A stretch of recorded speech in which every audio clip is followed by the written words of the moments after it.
Mitte Manum tuam, et cognosce loca clavorum. Alleluia,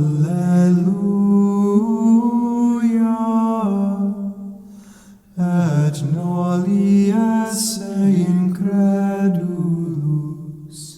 sed fidelis. Alleluia, alleluia.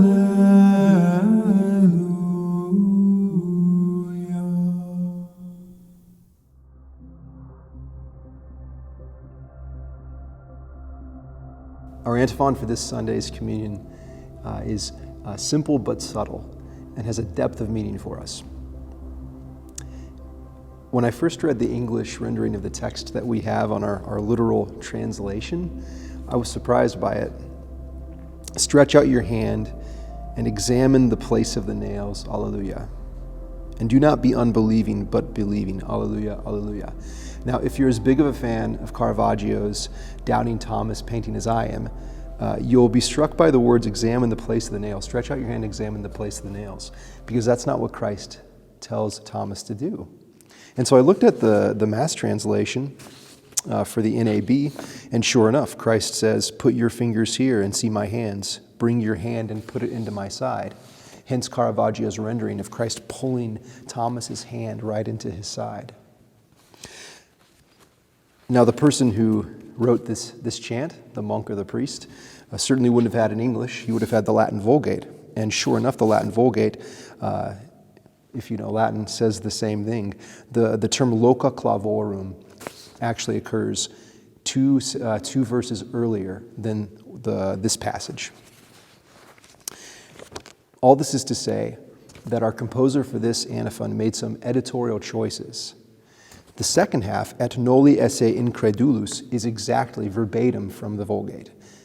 But the first half, Mitte Manum tuam et cognosce loca clavorum, is a Frankenstein mashing up of pieces from 3 verses. So there was a very deliberate choice by the person who composed this antiphon.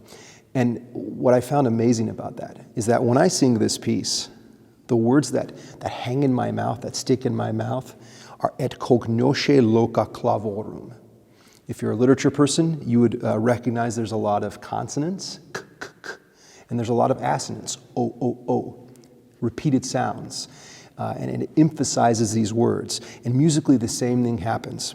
If you look at the score and you look at the lineless neumes, you'll find a slew of dashes. These are tractyluses, one after another, all on the same pitch, which is the final for this melody, for this mode, for mode 6. Et cognosce loca clavorum. There's this deliberateness and earnestness behind these words when you sing them. And this is entirely appropriate because Christ is, in this moment, giving St. Thomas what he needs. He's saying, give me your hand, give me your doubt, give me your concerns, and let me answer those. And so, very appropriately, Christ's tone of voice, the way that he says this in this chant, is filled with deliberateness and earnestness. And for us too, Christ gives us what we need. He earnestly appeals to us each day in our walk as Christians to give ourselves over to him so that he can give us what we need. And it's our task just to receive that. So as we sing our chant this Sunday, as we meditate on it, pray with it, we can ask for the faith to give our hand to Christ so that he can pull it and give us what we need to believe in him. Mitte Manum tuam.